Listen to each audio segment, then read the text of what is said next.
This is listener-supported community radio KAAD-LP 103.5 on your FM dial, Sonora, California, and streaming on www.kaad-lp.org. I'm Wendy Ledger with the Golden Nuggets of the Motherlode, brought to you by the Sonora Writers Group and Tuolumne County Arts. Today, I have the pleasure of interviewing Katie Stine. Katie writes feminist Regency romance under the name EDK. Her debut, A Lady's Revenge, was published in February 2020, and the next in her series, The Boxer and the Blacksmith, will be out February 2021. Under her own name, she has published short stories, poems, and nonfiction in small presses and online.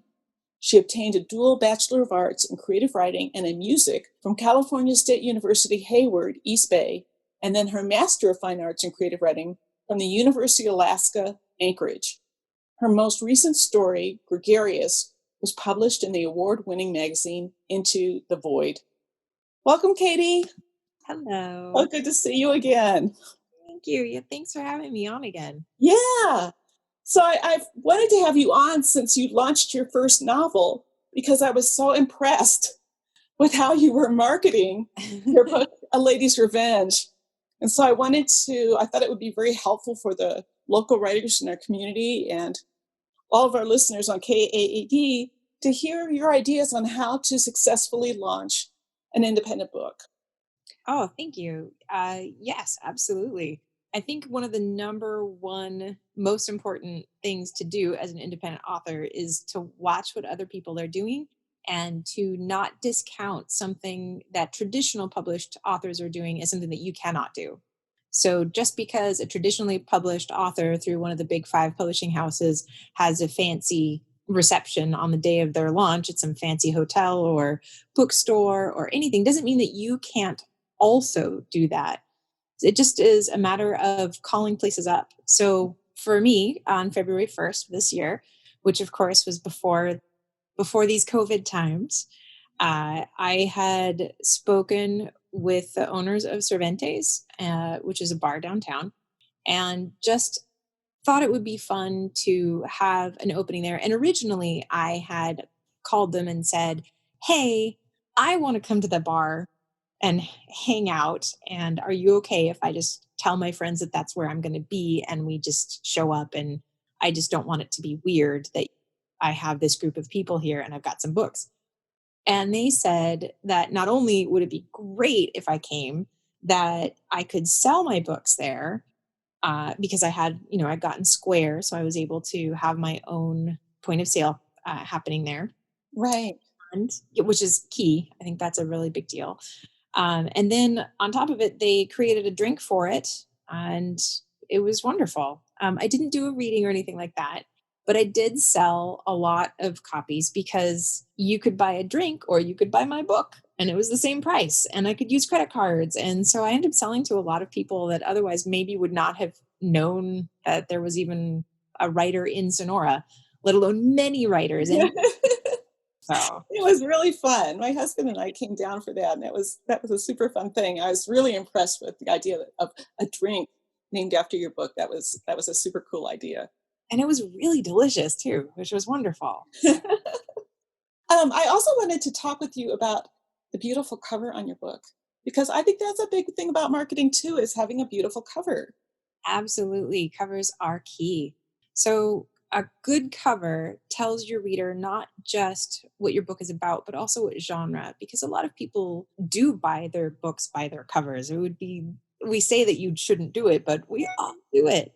So, for me, I wanted to make sure that my readers understood that it was a Regency romance, hence having a woman in a beautiful dress in a fancy room, which is a very standard Regency cover. But I also needed to alert my readers that this is not going to be your average Regency romance. So Regency romances are marketed to women who are over the age of 60. That's the bulk of your readership. I do think that there is a new readership coming out for that. A younger women, so I'm 40.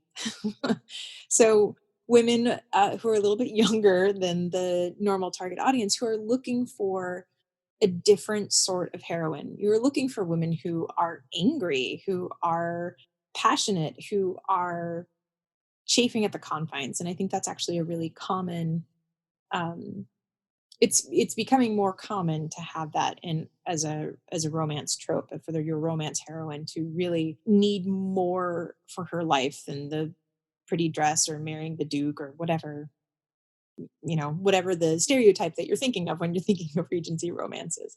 So, and there's a lot more authors that are coming out like that. Sarah McLean is one of them. Scarlett Peckham also, she's a new up and comer, and so I feel like mine are sliding right in there with a little steamier, a little more heat, a little more explicit scenes. But you're also having women who are taking a lot more agency. So the cover, I needed to have that show that this is the type of book that you're going to see. You're going to have a different sort of intersection happening in this Regency romance. So, Yeah.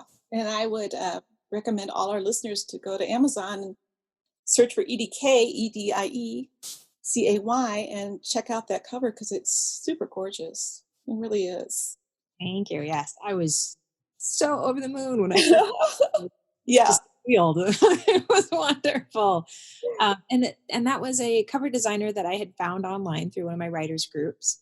I belong to a number of online writers groups because it is the best way to have support as a writer. You can never have too many writing groups because they're all going to give you something that the other places don't give you. So you need to have a lot of different areas to find that support and to find that knowledge. So she was a cover designer that was recommended. I went on her website, looked at a bunch of her covers, which I thought fit really well with what I was hoping to do. And then we talked about it, filled out some forms, got things happening, discussed it. And yeah, it was wonderful. It's a great process. And that is one of the benefits for being an indie author that you don't get as a traditionally published author. As a traditionally published author, you don't get to have so much say in what your cover is going to look like. You can advocate, you can hope, but ultimately that's someone else's decision. But when you're indie pubbed and you're paying for that cover yourself, you're going to be the final say. You are publishing everything. You are all of those aspects. Yeah.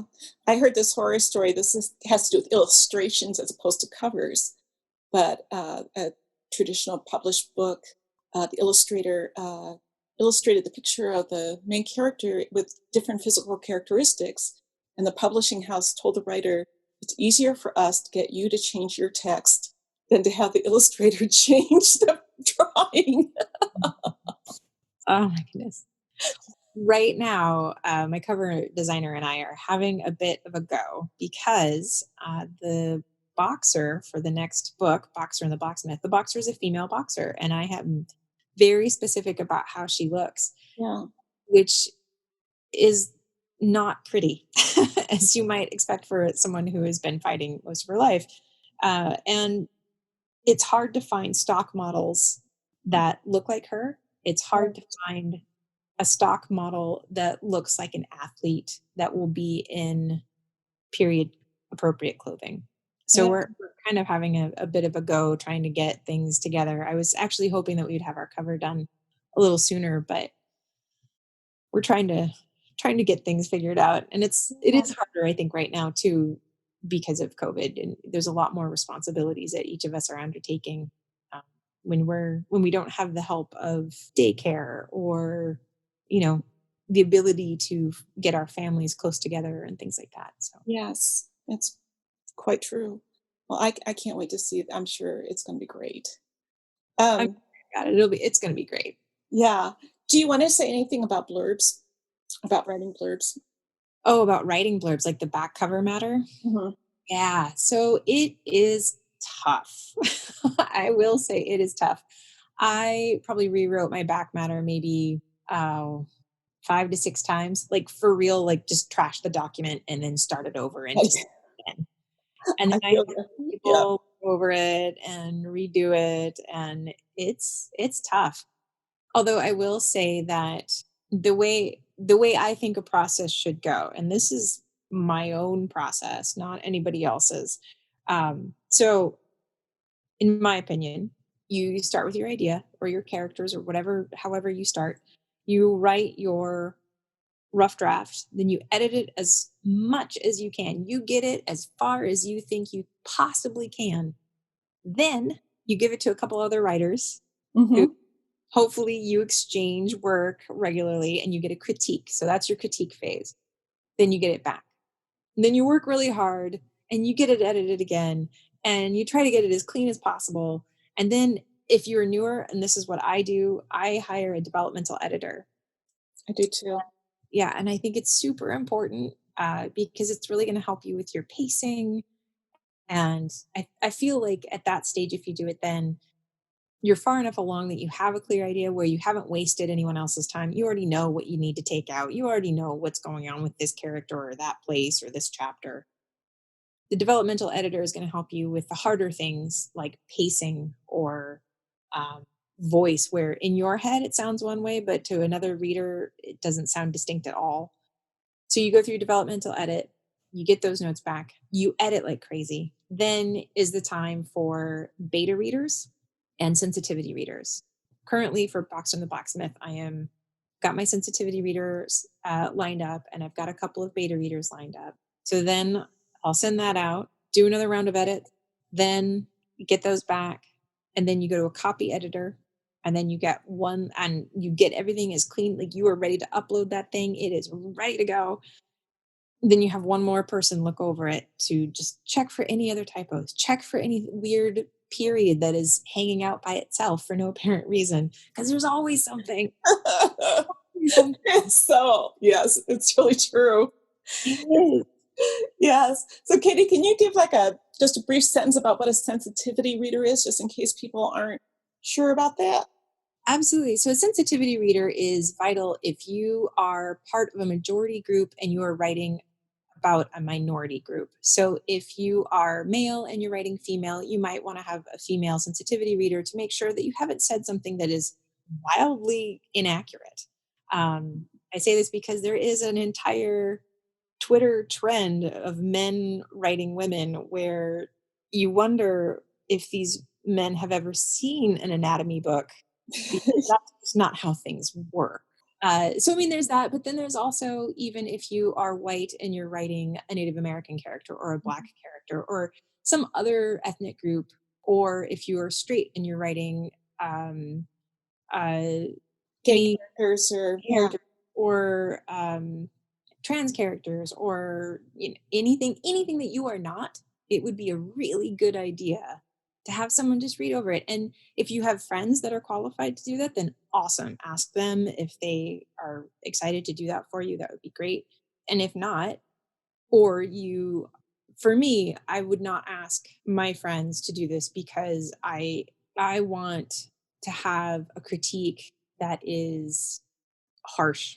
Like, I need to know, because I am putting this out, and I am very aware of the landscape today. I mean, I started writing this back in 2016, maybe 2015, so it's been a long time. But it's tricky. It's an experience that I've never lived. In Box from the blacksmith is a Black man. So I've read a lot of books. I've done a lot of research, of course. This is set in 1818, and so it's a very different world. It's not in a country that I was born in. It's completely different. It is completely out of my realm of experience. So I have contacted a sensitivity reader who is both Black and British, and so that is wonderful. And when I am done at the end of the month with my edits, I'll send it off to her. That's wonderful. Yeah. That's really great. All right. So you publish your book and you need reviews. Yes. Reviews are really important. Yes. Reviews are gold. They are gold. What was your strategy in getting reviews for your book? So I put my book up on Booksprout, booksprout.com. And it is a service to basically put out an advanced reader's copy. And readers have to have a profile on there, and they select books. So you put your book out and you put your categories and you say, oh, this is historical romance, it's feminist, this is where we're going with it. So then they can choose. By accepting a copy, they agree to write a review on one of your named sites. And so you have to have at least one.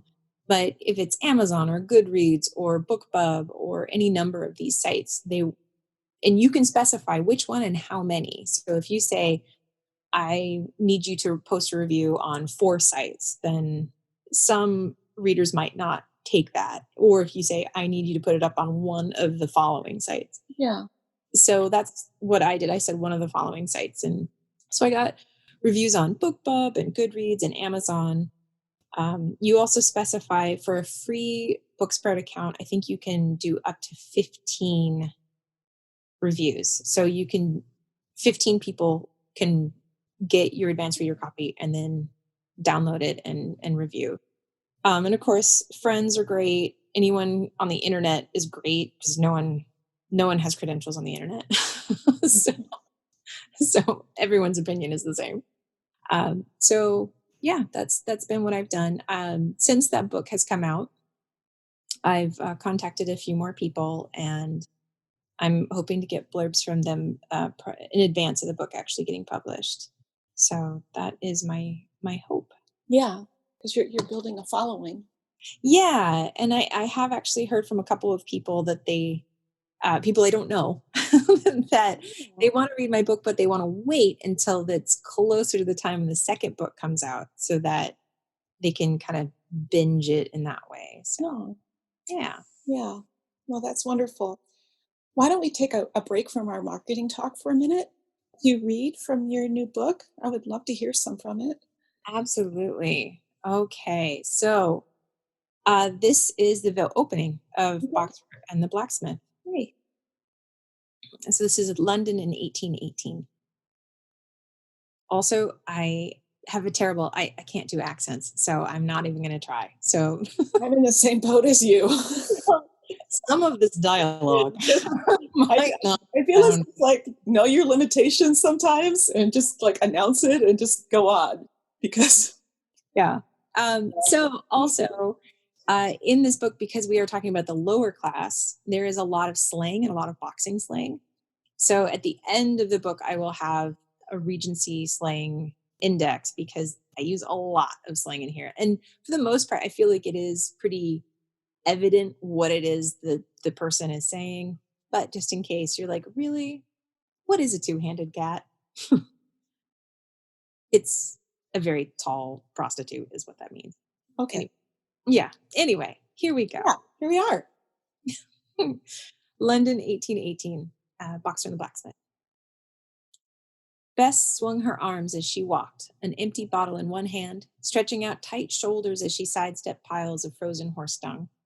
Her muscles were still warm, the sweat of her back causing her dress and cloak to cling, and she enjoyed the feeling of looseness in her body in the not quite icy spring air. The narrow road snuck between buildings cramped and crowded, with occasional midden piles dotting the maze. The smell of humanity wasn't masked by perfumes in this neighborhood. Strange, maybe, that these odors made Bess feel at home, just like the uneven street and the occasional squawk of a chicken. The promise of a meal quickened her step, and while she was hungry, the idea of no ale with that night's stew was unacceptable. Her landlady, Mrs. Martin, put some kind of herb in that big pot that required a bit of ale to enhance the flavor. When Bess arrived home after sparring with John, ready for a good meal, Mrs. Martin had mentioned she was out of said ale, and Bess couldn't resist fetching more, even if it meant delaying supper time. The streets fell dark fast in this part of London, the lamplighters coming late to the streets of Paddington, not near so as important as those in Mayfair and Marylebone. Mrs. Martin preferred Tuck's ale to Tony's, though Tuck's was a bit further of a walk in the twilight. Perhaps she'd grab a small beer while she waited for him to fill the bottle, and hopefully the gas lamps would be lit so she could better watch her step. "Ella, lovey, you're a two-handed cat," a man crooned from a drunken perch in front of a now-closed market. He sat on empty apple boxes piled up awaiting the next day's fare, shrouded. 3 other men lounged with him, the glass bottle glinting as they passed it amongst themselves. Bess ignored them, continuing on her way. "Awful big, ain't ya? A right whopper," another called. Their dockyard speech wasn't slurred, but rather thick with gin. If they were from Paddington, they would have recognized her and known to leave her be. "Off it, lads," she warned them, never breaking stride. Their jeers didn't bother her, but something in their tone made her prickle like she did just before a bout. She was glad she was still wearing her boxing costume, a gift from her late sponsor, Lord Denby. He had designed it for her alone, wide-legged trousers that looked like a skirt, with extra fabric in the shoulders to allow better range of motion. It was a terrible bother when relieving herself, but far better to fight in, especially in a moment like this, when outnumbered hands could still scrabble up underneath skirts. The empty apple boxes clattered as the men shifted their weight and stood, their boots heavy as they hit the ground. The lamplighters were another half-mile up, and Bess sighed, turning, hoping that they'd see her better as the meager gaslight spilled down. This usually put off any would-be brawlers. I said, go home, lads. Bess planted her feet and put down the bottle. Not a beaut by any measure, one of them said as he stalked closer. What's with your nose, pretty? The men chuckled. Bess took the insult without blinking. These jabs didn't hurt, but she steadied her breathing, readying for the moment to come. Jesus, Harry, look at her ears, another said. Bess had tried to take pride in the uneven scarring of her cauliflower ears. Male pugilists were proud of the physical sign of their profession, but somehow, Bess didn't care for them, despite her status as a fighter being apparent in so many other ways. The one who was probably Harry said. Put a bag over her head. You should be grateful some blokes want to have a bit of fun with you, one insisted. Such a compliment, another said, daring to pluck at her sleeve. It was the sleeve that pushed her over the edge. She kicked the man closest to her and went after the one who had touched her. A quick right cross, followed by a left uppercut and a right kidney shot, put him on the ground. She pivoted to survey the other three. The man she'd kicked had stumbled, but was on his feet. Go home, lads, she said, her hands still steady. She wasn't above running, but with a group like this, it would be easy for them to overcome her if her back was turned. They didn't speak for a moment, still unable to understand how their chum ended up on the ground. Let's go, Mickey, the one who had been kicked urged. The man on the ground slowly got to his feet, clutching his side. It was Harry who stood his ground before capitulating to the others. But I'm taking your bottle, Harry cried, darting forward to snatch it up. Bess took 2 strides forward. You won't, she said. Come get it, Harry sneered. She took another step, and Jack dropped the bottle, hurrying off behind his friends. The silhouettes faded into the darkness of the streets. Bess sighed and scooped up the bottle, inspecting it for damage. There was a chip on the lip now, which no doubt Mrs. Martin would ask about. She was careful about her things and didn't care for scuff marks. Suddenly, she heard clapping from behind her. She spun towards the noise, her heart ticking faster, just as it had begun to slow down. Well done, a low voice boomed. Searching the dark shadows of the storefronts, Bess felt the voice almost in her bones. Show yourself, she said. A large man stepped out of the shadows and into the light. He was at least 2 hands taller than Bess and twice as wide. His skin was the color of night, and in his hand he carried a blacksmith's hammer. I'd prefer it if you put down the weapon, Bess said. Again, her nerves prickled, but this time in a way she could not identify. The man was powerfully built, but likely slow on his feet. If nothing else, she could slide in a few hits and then run. The hammer swing would be slow enough to dodge, but a mistake would be fatal. He chuckled, another low noise that sounded more like the shifting starts of an iron locomotive. She felt it in her ribs, and it made an ache bloom almost as if she'd been knocked by a belly-go-firster. He put up one of his massive paws as a show of peace. The flesh of his palm was lighter than the back of his hand. I'd not raise a weapon to the great Bess Abbott, he said, lowering the hammer to rest on the ground. You have me at a disadvantage, she said, still not abandoning her defensive stance, but no longer thinking about running. The ache in her chest eased, and she was distracted by the roping power in his bare forearms, the low light etching him in silver and gold. The man shook his head. He had no hair, and the dark skin of his bare pate gleamed in the low light. I don't believe you could have a disadvantage. You're too quick. She watched him a minute more, waiting for something else to happen, an insult, a shout, or even for him to slide back into the shadows. Instead, he smiled at her, which made her suspicious. I've watched your fights, he said. Bess harumphed, relaxing. Hard to get a set to going. So fight men. I've wondered why you didn't.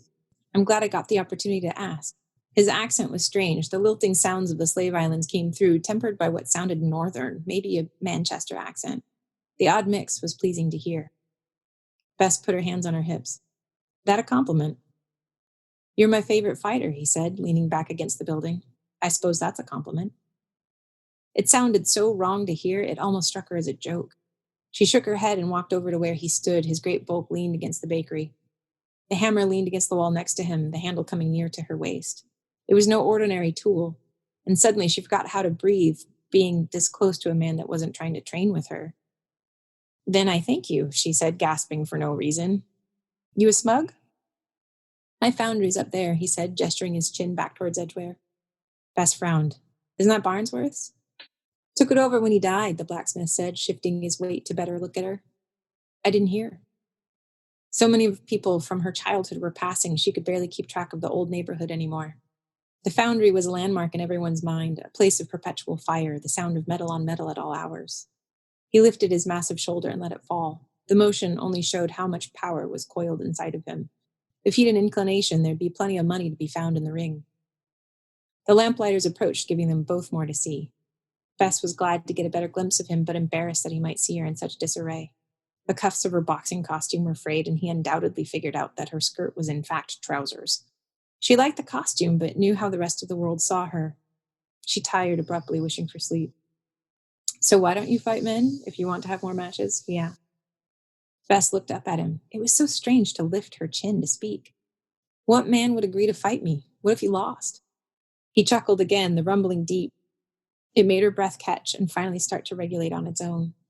In this bit of shadow, on this bit of street, she felt as if she knew this stranger, as if they got to skip past all the formal speech, all the dances people did, and went straight to speaking truth.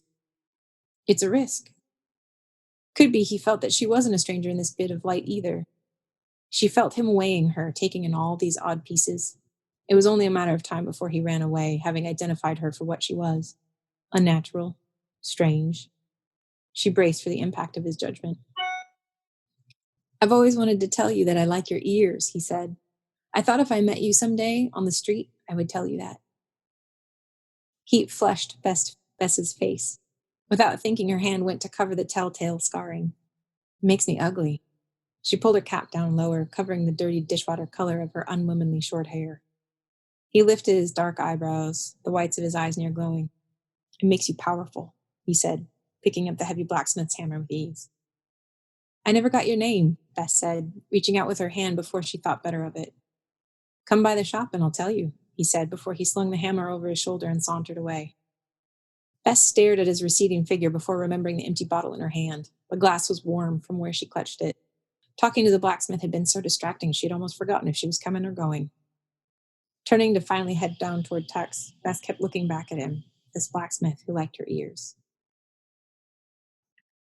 That's super wonderful, Katie. Thank you so much.